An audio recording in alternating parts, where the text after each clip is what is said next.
1 o'clock, or just turned 1 on 1, Monday, April 19th. And I would like to call to order the Health and Human Services Committee meeting.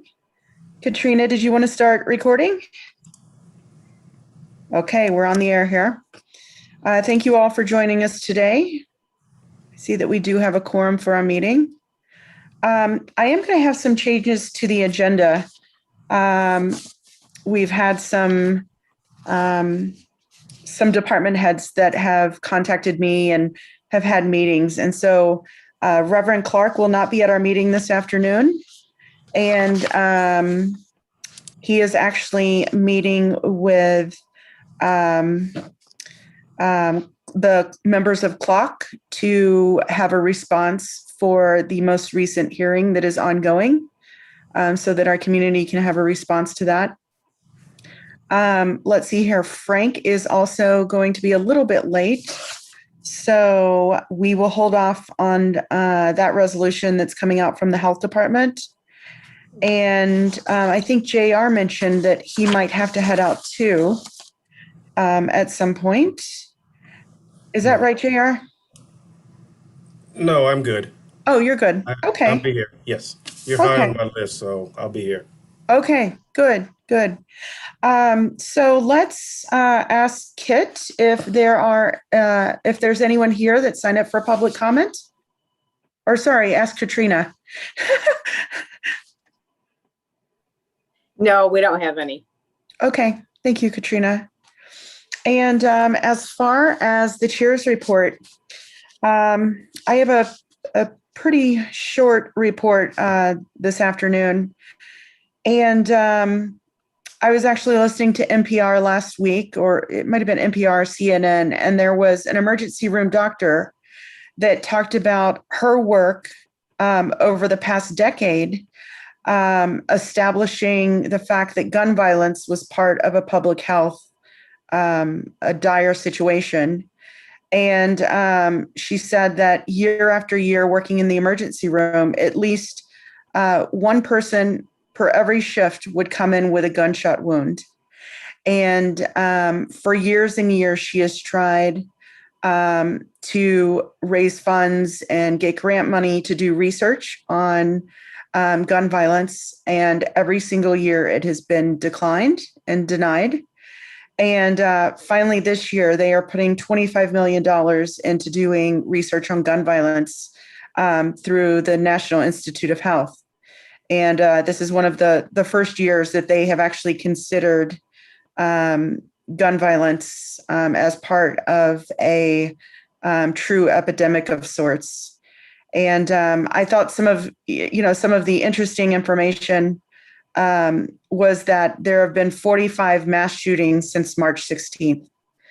Time magazine stated that more than 100 people have died and more than 200 people injured by firearms every single day of 2020. And most of those deaths were gun suicides. As I'm reading the Ithaca Voice yesterday, there was a drive-by shooting on Spencer Road in the city of Ithaca. And so while we think, that many of us think that we live in a little bubble here in Ithaca, we are definitely seeing the trend of gun violence here in our little bubble. I reached out to Frank Krupa this morning, and I would like to continue this conversation as far as it being a public health crisis.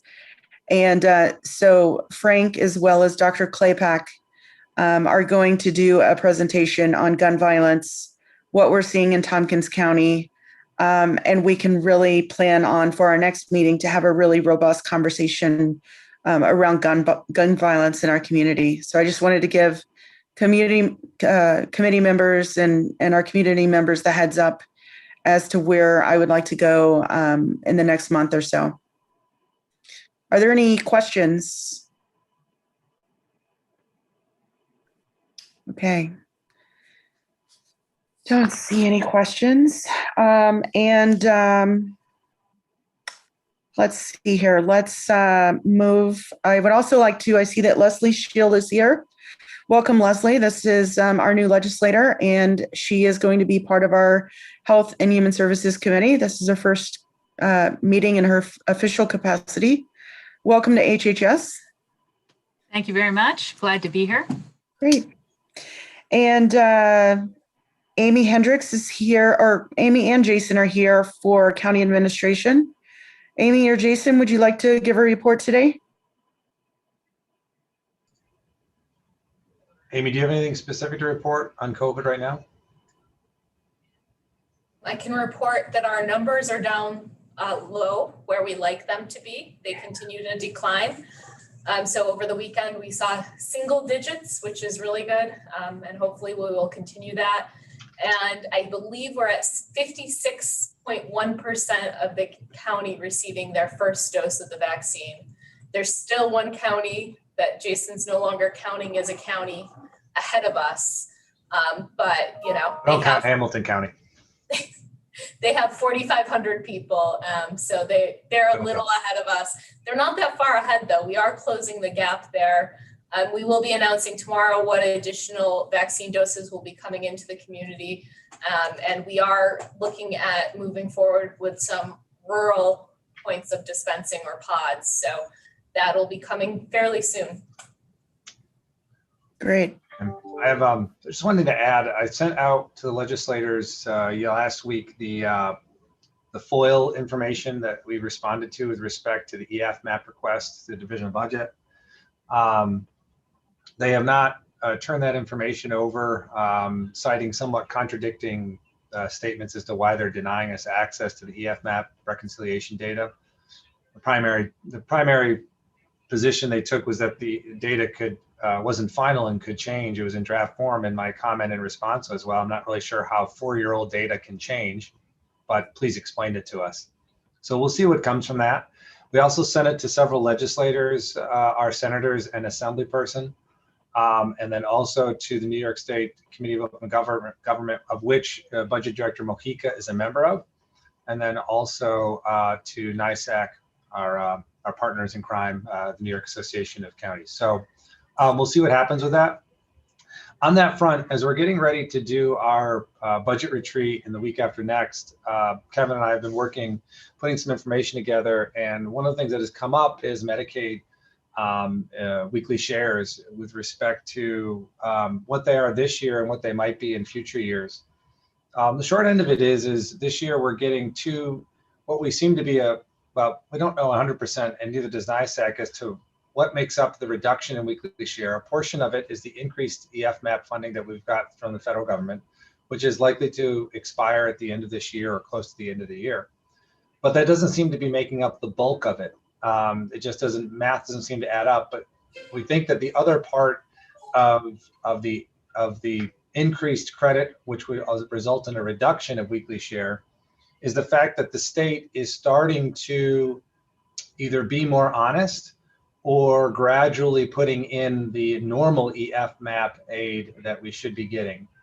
So the reconciliation piece was this 4 years of them not reconciling the 20% withholding that they've been withholding from us that they're supposed to do annually. And we think that they probably have been maybe withholding a little bit more from us, and that's starting to come true now as we're having an increased contribution towards it, which means our weekly share is decreasing more. We can't tell the difference between what is the enhanced EF map and what is supposedly, what we're supposed to be getting through the Affordable Care Act, because they don't break it out. But that's what we think is happening, which means it's Medicaid weekly shares may decrease in future years more than what we've experienced. So we'll know more hopefully in a few weeks when we start to dig into it a little bit more, but just thought I'd share that piece. I do think that this issue that we've submitted a FOIL request on will be resolved by the end of the year. I don't know that this is one of the many fights that the state's going to continue to fight with us on. What that means, I don't know yet, but stay tuned, and when we know more, we'll share more. That's all I have. Great, thank you, Jason. Martha has her hand up. Yeah, thanks very much. Jason, on that, are you, you said the weekly shares are decreasing. You mean our share is decreasing, what we pay? Okay. And has the comptroller's office been apprised of this issue? I say that because, you know, the distressed hospital fund for which we've paid a second year of 331 or something $1,000. Anna Kellis was able to find out that through the comptroller's office, there was no distressed hospital fund. Those dollars were going just into the state's general fund. So Yeah. that's. We didn't send it to them, but we can. I'm sorry? We didn't send it to them, but we can. I mean, they're so happy to, you know, look at every single detail of the IDA or our finances or school districts. I think this is an issue the comptroller's office should really look into. Well, we can send them the information. Whether or not they look into it is up to them, but we can definitely send it to them. Okay. And on the vaccines, that's great news. Amy, are we doing anything with 16 and 17-year-olds? Is there, you know, I know Pfizer is okay for 16 and 17s. Yes, so last week we did have I think it was last week, we had Pfizer available and we reached out directly to 16 and 17-year-olds on the registry. Pfizer allocations are being pushed towards the state sites. So I do know that this week we are not receiving Pfizer. So we'll continue to push 16 and 17-year-olds to go ahead to the state sites, which we acknowledge is a little more difficult. But if we do get it and they're on the registry, we'll be sending those links directly out. And there has been questions about other clinics or sites. The big thing with the 16 and 17-year-olds is they do need a parent or guardian on site during that. So that is a big push, but we will continue to push through the registry to those 16 and 17-year-olds as we get Pfizer in. Okay, that is so exciting. That's great. And then back to Jason about our budget retreat. You know, last year, the human service agencies got what, a 12% cut or whatever it was. Is there any? Are you considering restoring those funds? In other words, not just say a 2% increase based on what they have now, but are we considering going back to like the before times? Kathy said take another 12, so I just took it. No. I haven't even gotten that far, Martha, to be honest with you. Okay. I guess I would, you know, my understanding from, and I'm on the coalition board as a liaison, my understanding is that the agencies managed 2020, a lot of them, number one, with PPP, number two, with reserves that they had built up. Those reserves are gone. I mean, I'm sort of oversimplifying here, but, and Kathy can speak to it, but I just thought it's one of those areas where I hope we really give some special attention. Thank you. Thank you, Martha. Any other committee members have questions for Jason or Amy? I actually have a few questions. I was wondering, are we seeing that more younger children are being infected by COVID? And also, do we happen to know if those are different variants than we've seen before? Locally, we have not seen that. I know that there's been discussion that in other places that might be the case, but we have not seen a rise in that. Okay. And then as far as side effects of the vaccine, I got my second vaccine about a week and a half ago, and I will say 12 hours after the vaccine, I felt like I was hit by a bus, and aches and headache that lasted for about 12 hours. And then I was absolutely fine. I mean, I did watch like 90 Day Fiance for about 8 hours straight. And so I'm sure that helped.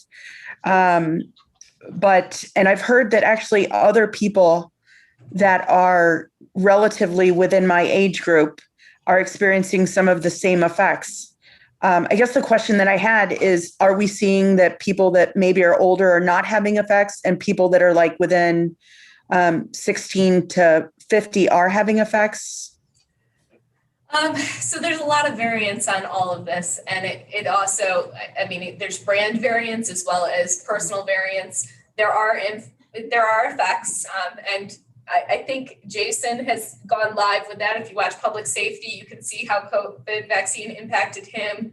Thank you. I appreciate you pointing that out to everyone, Amy. Yeah. I was going to throw myself under the bus. Mine was under the staff town hall. That's true. But it is having different impacts. It does impact different segments of the population differently. So there is some research on it. They're still studying this as we go, so I'm sure they'll hone it. I will say though, similar to you, it's short term comparatively to the actual COVID.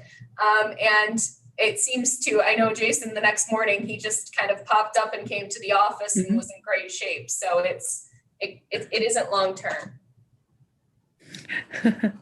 I just saw Martha's chat, which I won't repeat in pub. No, I'm just joking.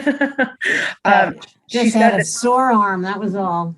Yeah. Wow. That's just so interesting. And again, I would get the shot 100 times over. I know it's going to, hopefully protect me and my family and my friends. So that's not to discourage anyone from getting the vaccine. Leslie. Hi, yes.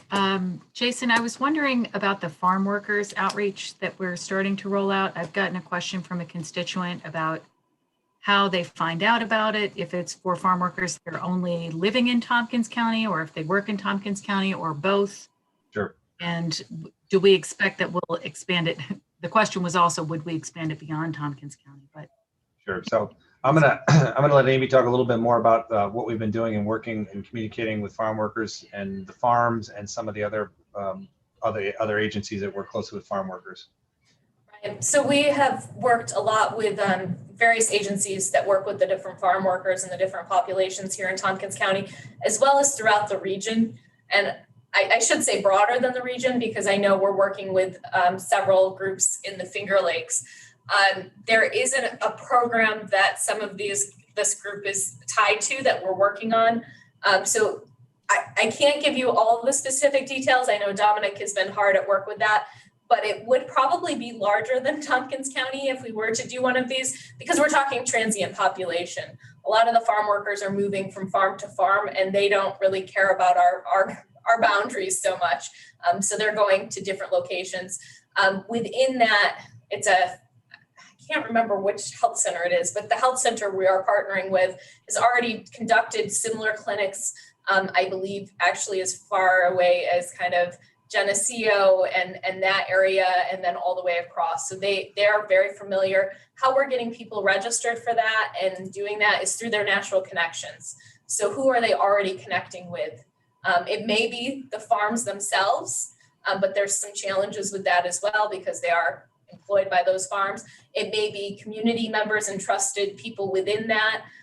So there's a lot of different variables and stakeholders at this. I will say it's a lot. It's a big group that's working through this. Great. Thank you, Amy. Leslie, do you have any other questions? No. Okay. Henry? Henry, you're muted. There you go. I know. Thank you for your report. I was wondering whether you plan on doing any other pop-up clinics in addition to the rural ones that you're doing. Oh, so the pop-ups are going to be continuing for a while. We're starting, so we had done one back in the beginning at GIAC, one at West Hill, at LACS. Now we're starting into the rural communities. We'll probably continue this. I don't know what the progression will look like or where else we may go. We are getting a lot of information on, where are our populations that are unvaccinated and how do we work with those populations. We are going to hit that moment where it's not, we have vaccine, just come to us. It's going to be, we have vaccine, now let us share why you should be taking the vaccine, and we'll be coming to you. So there's going to be a lot of changes probably in the next few weeks. I know that throughout New York, really, we've been watching those numbers of vaccinated very closely, partially because we want to see when we, get more than the other county. But when you start looking across the state, there are certain communities that have slowed down quite a bit on their progression, right around the 30 to 40% have received the first vaccine. And so they're starting to see a slowdown. We're preparing for that now. Hopefully we get much higher before we get to that slowdown. Okay, thank you. Okay, any other questions? I see no other hands. Let's move on to the Office for the Aging. We have two resolutions. Thank you very much, Jason and Amy. The first resolution, budget adjustments for 2020 deferred revenues to move to 2021. County Office for the Aging, ID 10053. Can I have a mover? Moved by Amanda. If I could have a seconder, please. Seconded by Leslie Shill. Thank you. And let's see here, Lisa, can you give us a little background on this resolution? Sure. Can you hear me okay? Yeah. Okay, great. Yeah, so basically this is unclaimed revenue that was available to us, and it's just being pushed forward into this year, to 2021. These basically the CARES Act funding that we got has kind of shuffled up our budget a little bit, and we were unable to spend these funds at that time. So the funding stream allows us to move them forward. So we would like to do that. And also one portion of it is from our Center for Excellence grant that ended on March 31st, and we'll receive payment within 30 days of the final report. So that report went in. So it's just accepting that last amount of that grant. Okay. Are there any questions for Lisa? I see no hands up. Let's do a roll call. Mike Ziegler, Yes. Amanda Champion, Yes. Leslie Shill, Yes. and Henry Granison. Yes. And I am a yes as well. It's unanimous. Thank you very much, Lisa. And a second resolution, budget adjustment for Consolidated Appropriations Act, FoodNet Meals on Wheels, ID 10064. If I could have a mover. Moved by Amanda, seconded by Mike Ziegler. And Lisa, can you tell us a little bit about this resolution? Yes, we received another portion of the CARES Act funding, number 5. I think we have 1, 2, 3, 4, 5. This will be the 5th one. And it was for $32,000. If it wasn't, it was really intended for C2, which is our Title C2 is for our home delivered meals program. Although because it's a major disaster declaration, we don't necessarily have to spend it on that. However, I felt the need that we should. FoodNet has, increased their capacity by about 12%, and a lot of their equipment and other things that they are using, as well as being able to bring their staff and have them socially distance in the space that they have, needs to be restructured. So this money will go toward all that. To help them, and so they can be safe and healthy and successful with the increase in meals that they're providing the community. That's great. Thank you, Lisa. Are there any questions? I would also love to encourage anyone on this, as part of this meeting, feel free to give FoodNet Meals on Wheels a call. They are always looking for volunteers. I volunteered over the summertime, and we wore masks, we had gloves, we were definitely socially distanced, and it was really nice to be part of putting together meals for people in our community. And I think I worked a 4-hour shift. It was great exercise, and it was just nice to see people who were friendly and hardworking. So I would encourage all of you to, work a shift or so. It's a really great organization in our community. Okay, any other questions? Okay, let's do a roll call. Mike Ziegler, Yes. Amanda Champion, Yes. Leslie Shill, Yes. Henry Granison, Yes. and I am a yes as well. That's unanimous. Thank you very much, Lisa. Thank you. Would you like to give your update for the Office for the Aging? Sure. I don't really have a lot. We're plugging along over here. I just did want to mention our Age-Friendly Center for Excellence. Our next workshop's coming up this week, workshop number 3, and it's focused on the planning. Let's see, what's the name of it? Planning for Age-Friendly Communities. It's a resource for local governments and community members. And we'll have Paul Byer, who's the New York State Director of Smart Growth. He'll be here to present. Our from our county planning, Joan Jerkowitz, she'll be presenting. Esther Greenhouse will be presenting. Mildred Warner, she's a professor at Cornell's Department of City and Regional Planning, will be presenting with her students that have done a lot of research for us through this grant. And Will Lawrence and Beth Harrington are going to talk about their experiences in their local advocacy efforts in Caroline. So, and I did want to mention that you guys will be receiving something from me. I'll probably just send it to the legislature in your office mail. That is a packet of the best practices that were put together by some of the interns from Cornell. So, and some of them focused on the best practices during the pandemic, but a lot of community members were interviewed, and it's just a nice document to see what we have here in the community. Great. Thank you, Lisa. Leslie has a question. Just a quick question. Do you have a kind of a publication or something we can share that more broadly with that you could put in the chat about that event? Sure.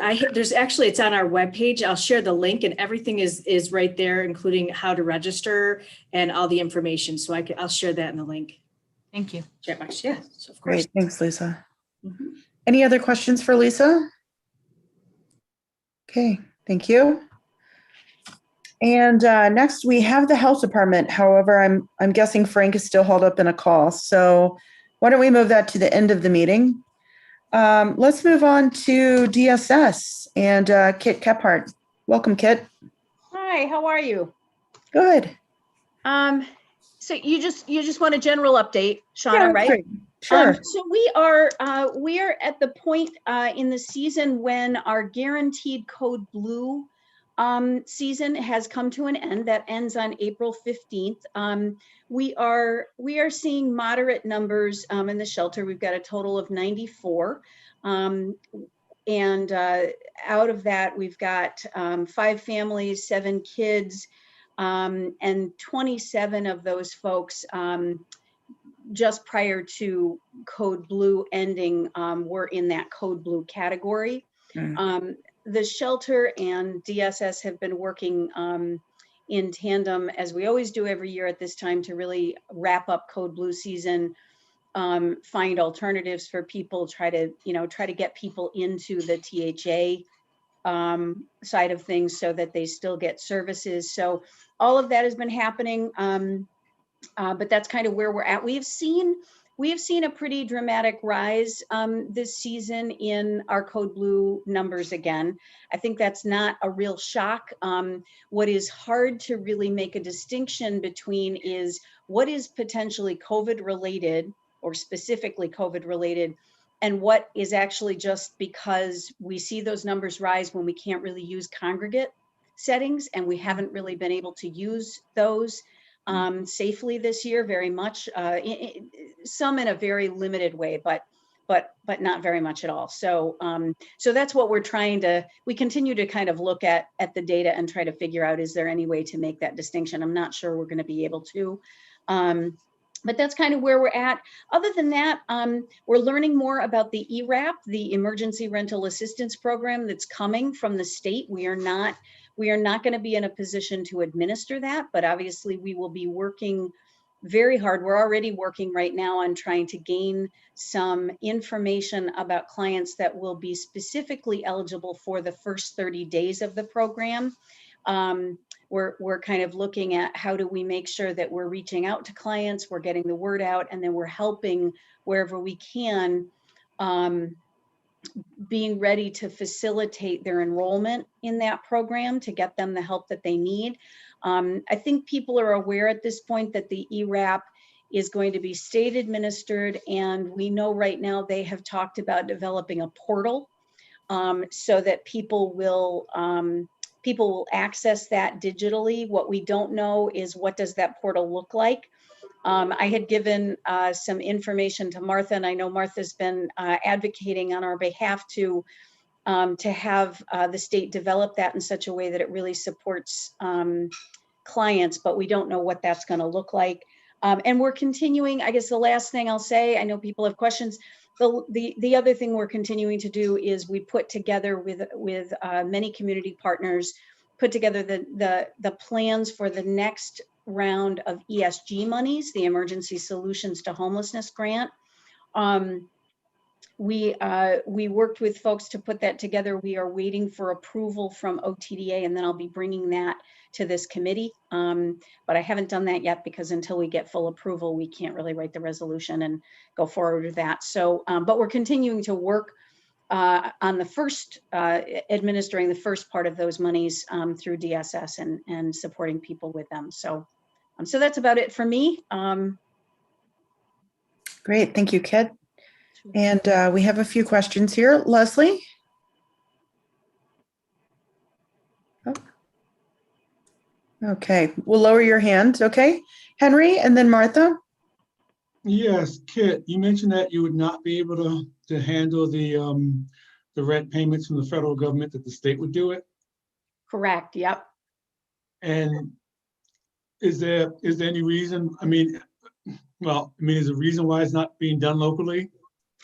It really was, it was a combination of federal and state decision is my understanding, Henry, but I think what has happened is the majority of that money came through the feds, and then the state decided to not have districts administer that, and they're setting up instead this portal so that it will all of the applications will go through that portal.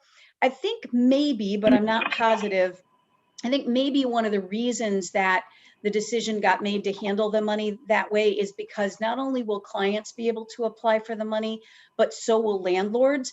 And I think, realistically, if it were DSS or, even, some other segment of our local area, there's really nobody set up to manage landlords in that way, to manage funds that would go directly to them.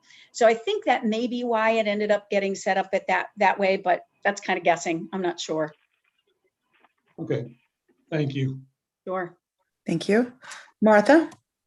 Yeah, thanks very much for this, Kit, and thanks, Sean, for including me here. So I thought in the last round, the landlords could not apply. Is that different? Is this now either landlords or the tenants can apply? Yes, they have changed it, Martha. That's my understanding, or that's the last iteration that we had heard of through OTDA. That I honestly don't know specifically how it will work. How it will work for landlords to apply. I don't know the details. I do know that there's a special provision for landlords that for people and landlords, for clients and landlords that are in smaller groups. I can't remember the term they use, but it's people that are living in housing situations that are under 20 persons, I believe, or 20 units. And landlords will be able to apply for those funds to get rent relief, to get back rent that hasn't been paid. So that's my understanding. I don't have a lot of information on it, but they are at this point talking about landlords applying for the money. Yes. Okay, so it's interesting because maybe in a lot of cases, these are not going to be social services clients. I mean, yes, social services clients may well be in this category, but a lot of the folks who will need this money and be eligible for it have never come to social services for anything, right? Yes, I think you're right. I mean, I think the overall program is going to cover up to 80% of AMI. So it's going to be really broad, which is really good. It's going to be there to help a lot of people. But yes, I think it's going to be very broad, and I think it's going to help not only our clients at DSS, but many other folks. Yep. Right. If we can get it moving. Do you know, there's an eviction moratorium? Do you know when that is scheduled to end? I believe it's the end of May at this point. I don't know, Kathy, am I right? Or I think it's the end of June. end of June is what they're saying now? Okay. Now they extended it, or the feds did. I assume the state did too, but. Okay. All right. So I wonder if, since this is much broader than your typical client base, could say Dominic Recchio be involved in, let's really do a big public relations campaign that says, and maybe even set up, I don't know if you said you're starting to collect names, set our own registry up so that we can let people know as soon as this portal is available. You just hear horror stories about people, even despite the moratorium, people getting evicted, not here, but other places. And what a crime that would be. Yeah, I think that's a great idea, Martha. What we will need, we at DSS are always in the position of being really prohibited from doing any sort of marketing or any promotion even of any of the state or federal programs. Like we can't do our own SNAP or HEAP or anything like that. That's all controlled by the state or the feds. So what I will do is that is a question that I'm sure will come up as we get more information, and I will ask that question on commissioner calls when we're interfacing with OTDA, and I'll try to find out if we can do our own registry and our own promotion, and I'll let folks know as soon as I know more. It's a great idea. Great. Thank you so much. Appreciate it. And Kit, I just had a few questions. I had gone to the homeless and housing task force, and they had mentioned that we had a high of 183 people in the shelter. Is that number accurate?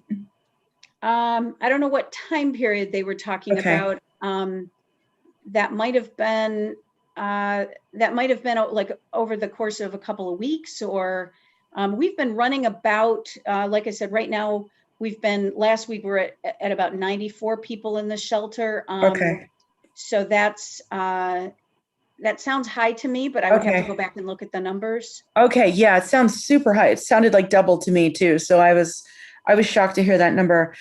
Also, I was wondering, do you happen to know what the housing head count was whenever that was captured in March? You're saying for the month of March, or? Yeah, whenever what is it? I don't know what the official wording for it is. Whenever once a year, we go out and count the people that. Oh, I see what you're saying. You're talking about the point in time count. Yes. I don't actually know if there was a count done in March. That's usually done, I believe, in January. Kathy, do you know when the last point in time was done? We did it at the end of January, and if you give me 1 second. Yeah, I probably have the number too, but I don't have it. Of course, I won't be able to pull it up right now. I'll try to see if I can find it as well.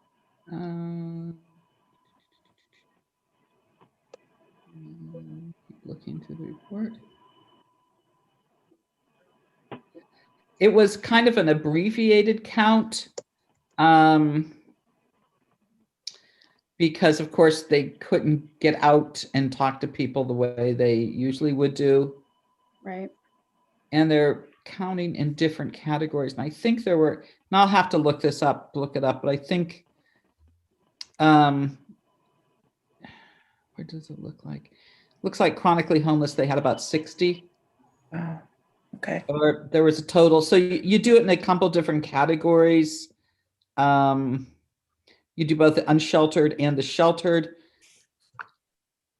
I can get that to you. I'm not sure if this. That's great. Yeah. I think they figured there was a total. They've got here in this chart a total of 133. So that must be sheltered and the unsheltered. But yep, that would be the combo. Okay. At the right data here. Okay. Which heaven knows. Thank you. And then my last question was, whenever people are sanctioned, Kit, I'm assuming that some of them, in order to become non-sanctioned, have to come in for drug screening. Is that correct? It really depends. There are a number of different kinds of sanction. We don't do any direct drug screening ourselves at DSS. Okay. So what would happen is, so typically if somebody's applying, say, for temporary assistance, and again, remember, we have lots of different programs that people apply for, but the primary one where somebody might get sanctioned is temporary assistance. They apply for TA, and then they get referred depending on how they're screening. And by screening, I don't mean like drug screening. I mean we go through verbal screenings with people. If their screening indicates that they might need to go for a substance abuse assessment or a mental health assessment or something like that, then if they don't comply with that, then there are many extensions given on their benefits, but then at some point they would be sanctioned. And then what would need to happen is for them to get back on track, they would need to go for that screen. They would need to go and get evaluated as they were asked to do. There's a couple other ways that things can work out, but there are different kinds of sanctions depending on what happens. There are sanctions, if somebody doesn't report income. There are a number of different things, but I think that's what you're talking about. Yeah. I guess my question, since marijuana is legal, if someone was suspected of substance abuse, would they be screened for marijuana as well now? So I think that's a really good question. We have not received any directives around this yet, and I think it's going to take a while for everything to get caught up. I would anticipate that we will hear something soon. What I would say is that my guess is that we at DSS would not make the determination necessarily about a sanction related to that. It would be the treatment provider who is going to be much more aware of how are they determining that somebody has a substance abuse issue and might need to go on for treatment. So with marijuana becoming legal, I don't know exactly how they're going to look at it, but they would be assessing for legal versus illegal substance. They would be looking for, is somebody abusing a drug or are they dependent upon it? Then they would come back to us with an assessment saying, here's how we see that this person needs treatment or doesn't. And then the person, if they don't follow through, could potentially be sanctioned. But it wouldn't be us looking at it and saying, well, the screening said that they use marijuana, so we're going to sanction them. We don't make those kinds of decisions. In fact, we don't typically get that detailed of information. It would say they came for an assessment, we think they need treatment or they don't, basically. Okay. I just wanted to make sure that no one is being sanctioned for marijuana usage, considering that it's now legal. So. Sure. Yeah, what I can say right now is that we are dependent upon how those screens come back from the experts, from the evaluators. But I think that we will probably be getting some directives soon, Okay. or whether or not we get them directly or whether the substance abuse providers are getting those and then acting accordingly. That will probably be coming soon. Okay, great. Thank you. Leslie has a question. Yes, thanks. So quick question. I think I missed it. When do you anticipate the portal coming out so that we can be ready to share information, whatever level of information is allowed to be more broadly shared? So welcome, Leslie. So the answer is I don't know. We haven't been given a date, unfortunately. What we do know is I don't think we've been given a date. If I'm remembering that incorrectly, I apologize, but I don't think we've been given a date. They are currently talking about developing that portal. They haven't even given us exact information about how that portal will be developed and fully utilized. So I know that it's coming soon, but I'm not sure. I'm not sure when. As soon as I get more information, I'll let you know. We have definitely gotten the sense from OTDA that this is something that is definitely still very much in development, and that there are many parts of this they don't fully understand. So, or maybe not understand, but they aren't fully prepared to roll forward with it yet. So it's coming, but I'll continue to report as soon as I know more information. Okay. Great. Thank you, Kit. Sure. Leslie, do you have any other questions? Nope. Okay. Thank you very much, Kit, for answering our questions today. We have Kate Shanks Booth for our youth services. Welcome, Kate. Thank you, Shauna. Good. Is it? I guess good afternoon. I was going to say good morning, but I guess we're a little later than that. Yeah, just we got several things going on here at Youth Services. Bridget is back today officially, day one. So we're thrilled to have her back with Megan. This means that we are fully staffed for the first time in almost a year. And so we're really excited about that and really glad that we were able to do that. So thanks to Amy and Jason for allowing us to fill that position. We are digging in a little bit now and making sure that we are getting back to our training series and looking for some leads, particularly around mental health. As we've had as kids start moving back into in-person school, we're having conversations around summer camp. One of the things that we're hearing from a lot of providers is we're concerned about the things that will sort of, let's say, come out of the shadows with a lot of things that parents and adults and other people normally have their eyes on. Kids have been at home and we haven't been able to see as much. And so not only the social anxieties, but food insecurities and some other things will probably be coming up. And how do we as professionals deal with that, prepare ourselves for that and give a safe space for kids who have, in some cases, been, socially distant and computer bound for the last year plus. How do they come out of that? And how do we deal with some of the, academic setbacks, social setbacks? That's been a request. And so we're working on that and trying to hone in on people. So if you have any leads about people to do that locally or even not, we'd be happy to talk about that.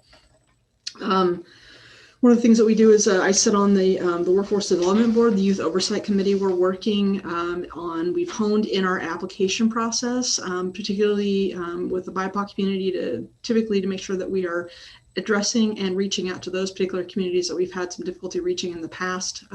We've been given permission from the executive committee of the board to go into contract negotiations with them.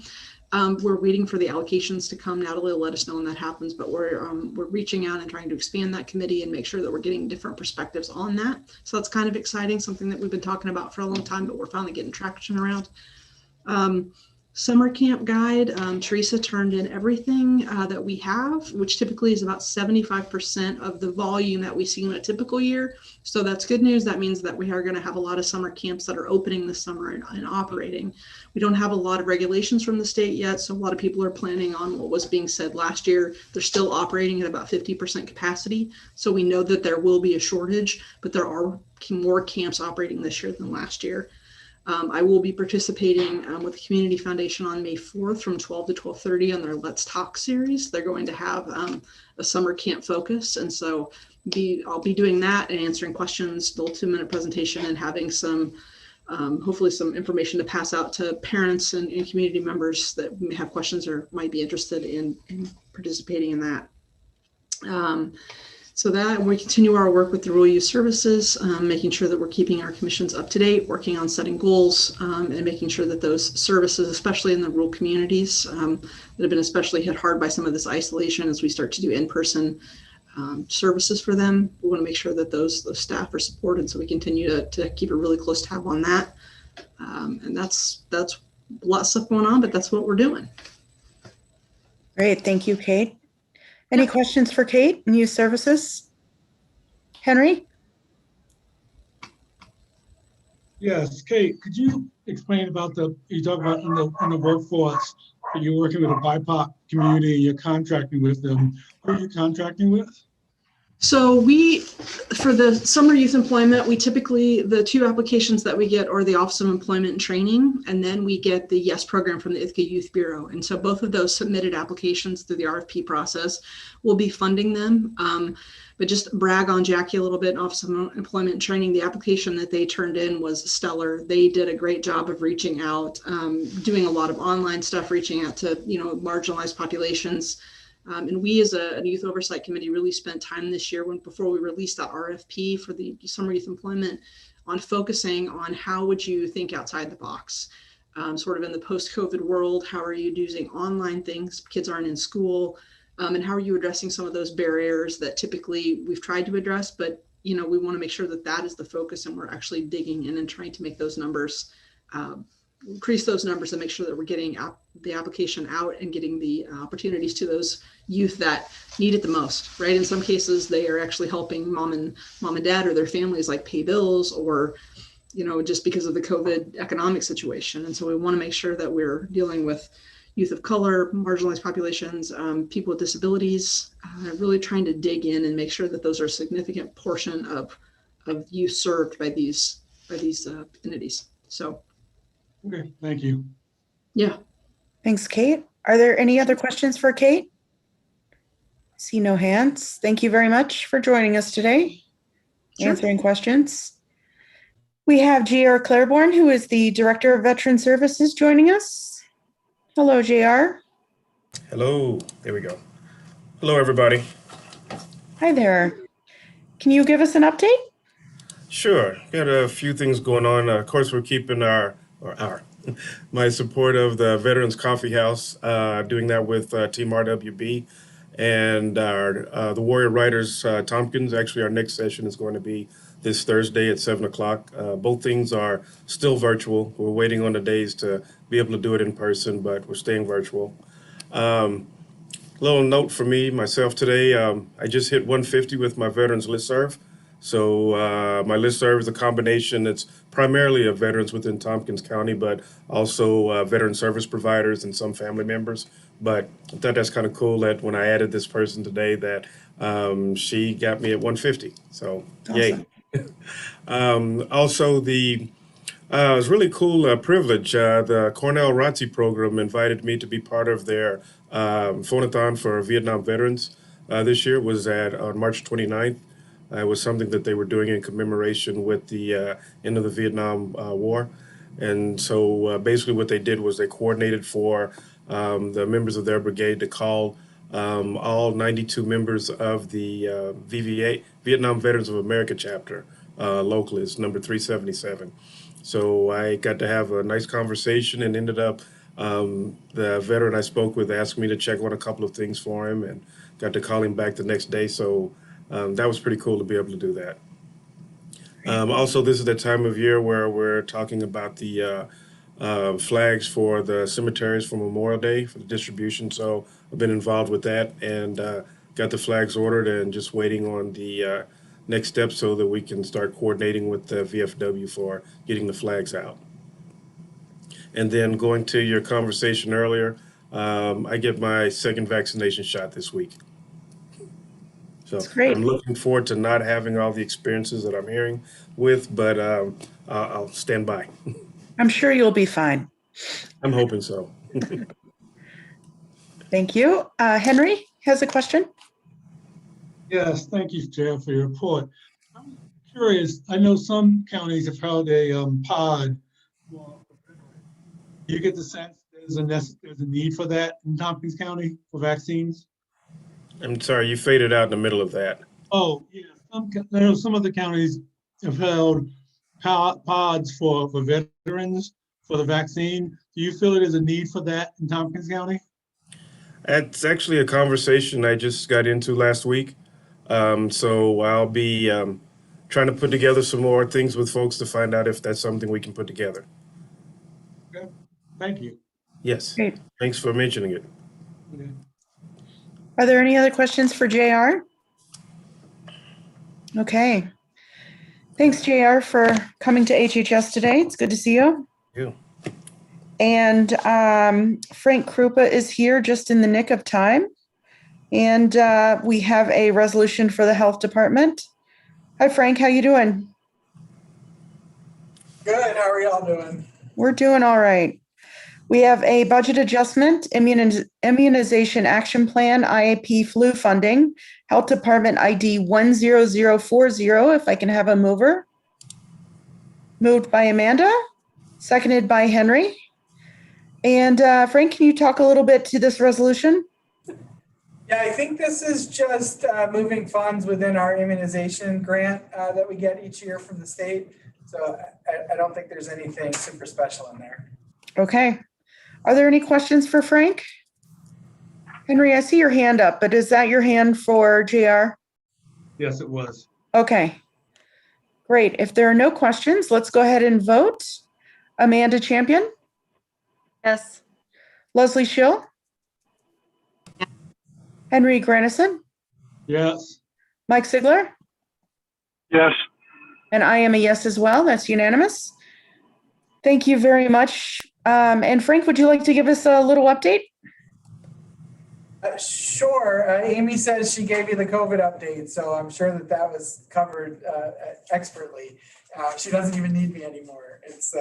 I'm ready for vacation. As far as the two departments, we're moving along. We're starting to look at our programming and trying to reinvigorate our pre-COVID programming, particularly in public health. The nurses have had some time to look at the MOMS program and our maternal and child health work, immunizations and other programming. So that's good. And I think that's been energizing for folks too, to have a chance to think about something other than COVID. So we're happy that the numbers are staying low there. Environmental health's got a lot going on with reopening. The guidance is changing every day. And they're trying to serve as a resource for our community partners as they're navigating those changes. So they're staying pretty busy with that work while planning for what is our normally busy season in the summer, both from a construction perspective and an animal encounter experience.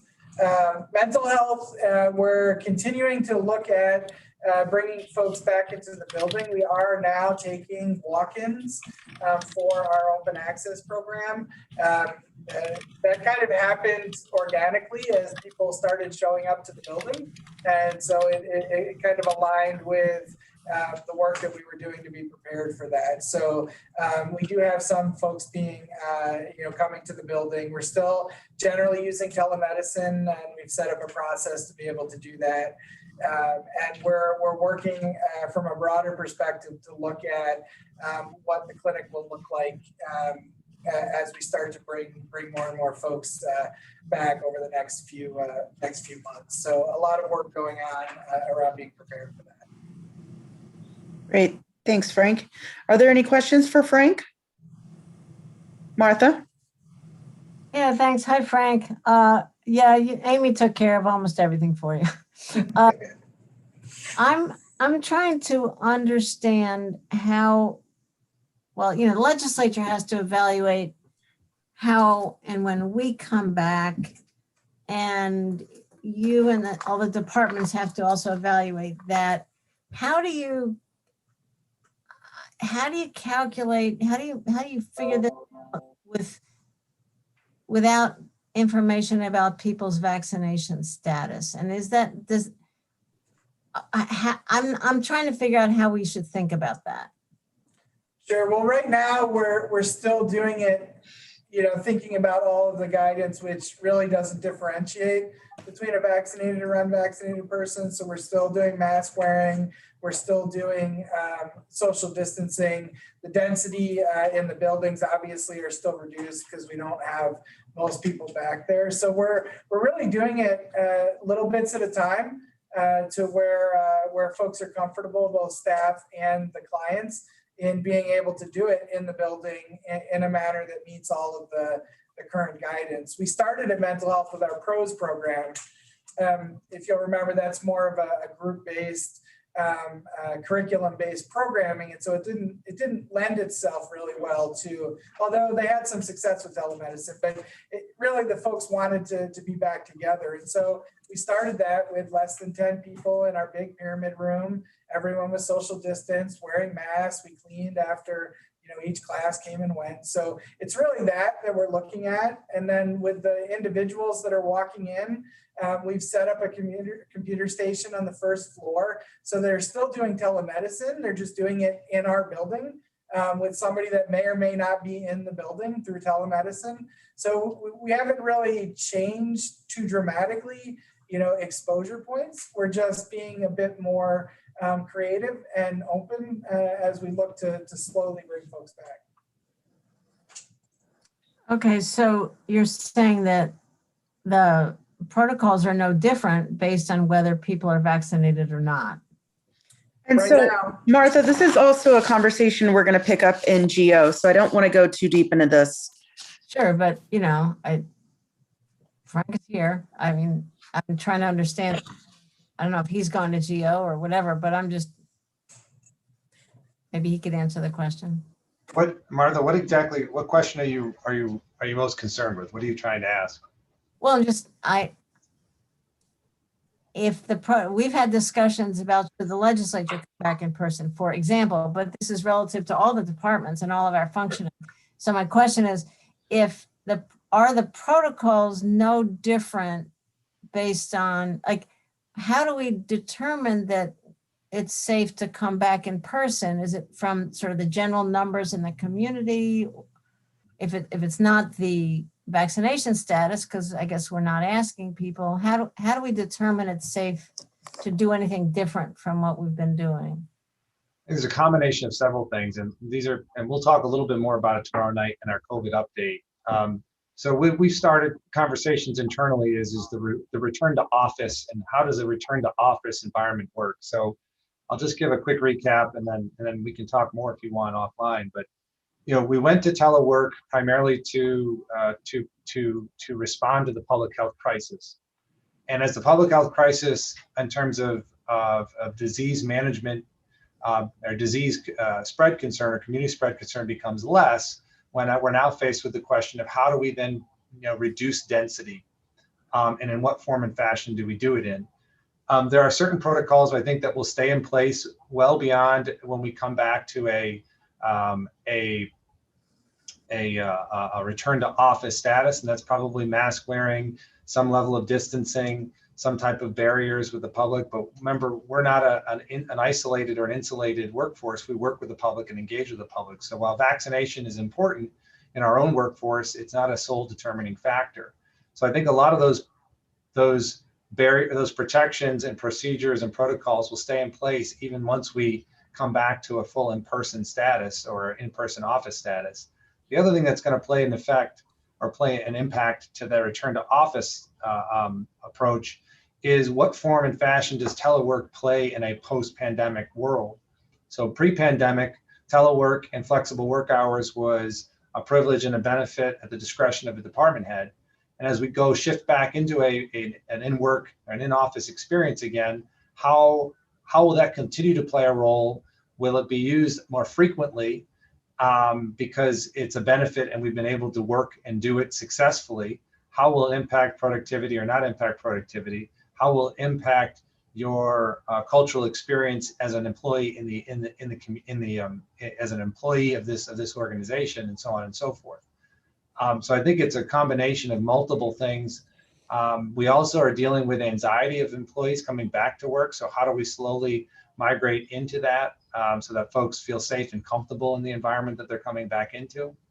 So there's a lot of factors, not one particular factor that determines it, but I think the overall health or public health of the community, as we're starting to see these instances of new cases continue to decline, is what's going to probably be an overarching driving factor as to when we start to gradually come back to an in-office experience again.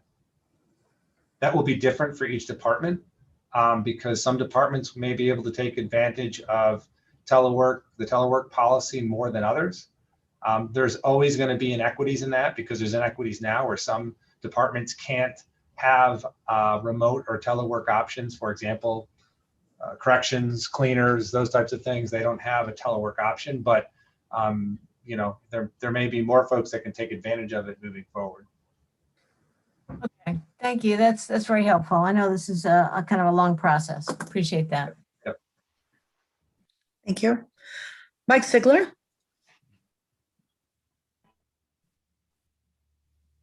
Oh, see, Mike. There we go. Frank, my question was, I had been reading a bunch of threads this week, and somebody had brought up that one of the groups that's hesitant about taking the vaccine were women of childbearing age. And that just kind of surprised me because I thought that had been ruled out like quite a while ago, that was a concern. Am I not correct in that that's not a concern? Or? Well, early on, the trials didn't include pregnant women. So while we were pretty comfortable that there were no issues, we didn't have trials. I know studies are underway, Mike. I don't know off the top of my head that there's been a definitive, approve or move forward, don't have any questions. It's really more of a conversation between the pregnant woman and their healthcare provider to make those decisions. I'll circle back on that. It's a good question, and I haven't really looked into it recently, but I'll try to see where we are in that particular issue. Okay, thanks, Frank. Great. Thanks, Frank. Any other questions for Frank? Okay. Kathy Schlatter from the Human Services Coalition. Kathy, can you give us an update? Sure. Just a few little things. I was on a statewide call for continuum of care organizations.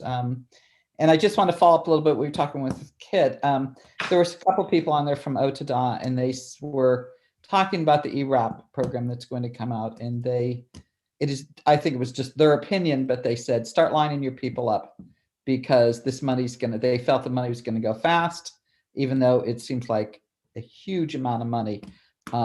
Because it is statewide, they felt that there was going to be a big rush for the money. And in that same vein, we are about ready in May to roll out our enterprise grant that we got, which also provides funding for rental arrears for people. So we will be able to start collecting names of people who are either will be able to get help through our program or through various other programs that are now operating or are going to be operating in the future. So we have hired two on the housing specialists to just deal with people who have concerns about their housing or rental arrears, or to try to keep people in their housing and to keep them from being evicted. And these specialists will, when they connect with people, will also get them connected with other services. So if you can pay utilities with some other money, then you can put more money toward rental arrears. We were going to have these people situated in the eviction courts, and we will still do that if in fact, when and if the eviction courts get up and running. And the only other thing I want to talk about was we are about to send out our applications to the agencies for 2022 county city funding. And we had to adjust the application quite a bit, considering that everything that people have been through this past year, a lot of the questions that we normally asked didn't seem to really be able to capture what people have been going through. We know that numbers are down in agencies, and the agencies are quite concerned that they will somehow get, that will not work in their favor. So we're asking a lot of questions to explain what they're doing, to what extent can they go back to doing what they were doing before, and how their services will change. And also about, what things were you faced with that you weren't able to fund or weren't able to provide services for, so that we have some record of going forward, how we had to kind of pivot and change and to capture what we learned about in this past year. But for you folks, if there are any questions of the review process, if there are any agencies that you want us to connect with or anything, please just let us know. We'll be sending out those applications this week. So just wanted to let you know about that. Great. Thanks, Kathy. Sure. Martha? Thanks, Sharon. Kathy, if DSS can't officially do public outreach for this kind of a program, can you guys? I believe we can. Yeah, we don't have any of those restrictions on us. So maybe, yeah. And maybe even set up a registry. I know we keep asking 2-in-1 to do everything. But well, we anticipated, and we've already talked to Kit and Dina and everybody, saying that if people need help filling out these forms, that our housing specialists will be able to help people fill up. Of course, we don't know what the forms are going to look like or what the portal is going to look like, and not to make the assumption that it will be complicated, but we want to assume on past knowledge that there might be people who are not finding it that easy to use the state portal, and to be able to be there to help people do that. So, right. Needless to say, people who might need this kind of help might not have a computer or online service or phone. And I will say that Law New York came to the House Economic Development Committee, and they're seeing like disturbing amount of silence. Like they're kind of worried that there's a big, a lot of people sort of underground as far as not that there's a lot more trouble than people showing up to look for help. So, yeah. Yeah, one of the things we were concerned about when we first started this, so our payments are going to be up to like $5,400 a person. And, back in November, people were, $2,000 in arrears, $3,000 in arrears. We know anecdotally that people are way, way, way deeper in arrears than we were back then, and that this is not probably going to cover some of what people have. So we might have to do a combination of programs for people, but yeah, people are pretty deeply in arrears by now. Right, but we got to find them so they know that help really is available. All right, thanks so much, Kathy. Sure. Henry? Yes, thank you, Kathy.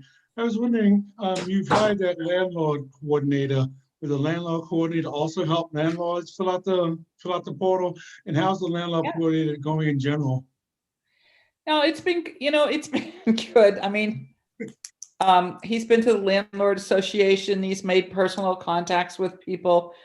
We just got a grant from the Park Foundation for $50,000 to have a landlord mitigation fund that will help landlords to say, we're trying everything we can to get the landlords to get involved. We want to know that we're partnering with them, not to have them take that, to put more houses in the housing choice vouchers.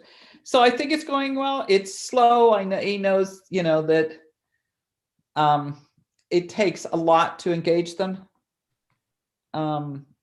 They're pretty much kind of set on a certain course, but he's got the kind of personality that will do that. So we're plugging away. Okay, thank you. Great, thank you, Kathy.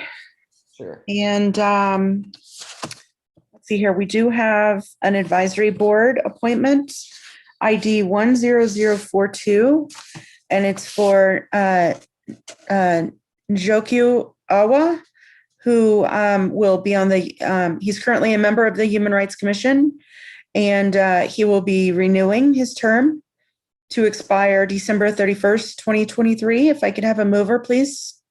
Amanda moves.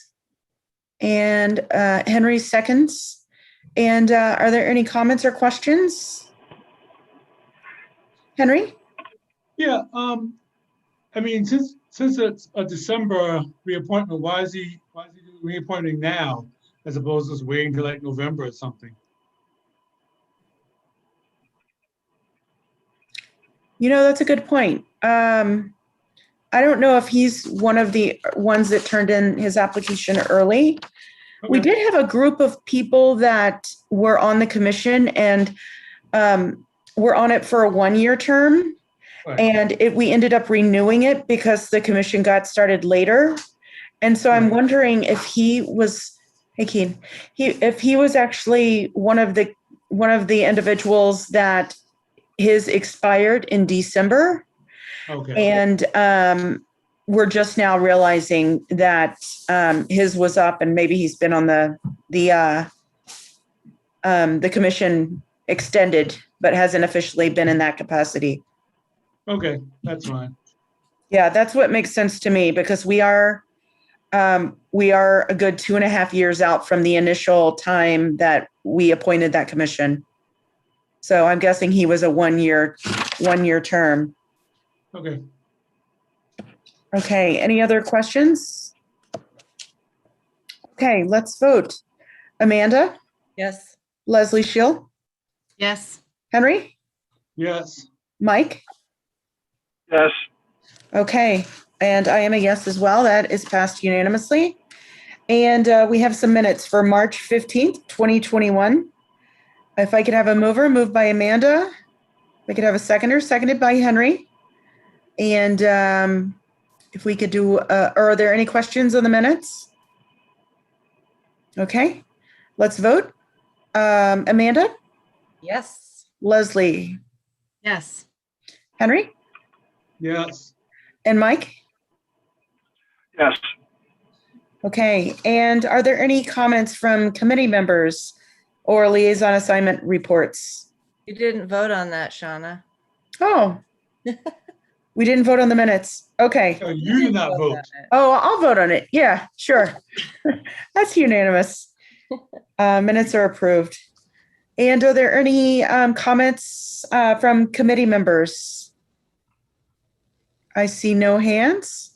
Thank you all for attending Health and Human Services today. And we will have a robust conversation about gun violence for next month. So please be prepared.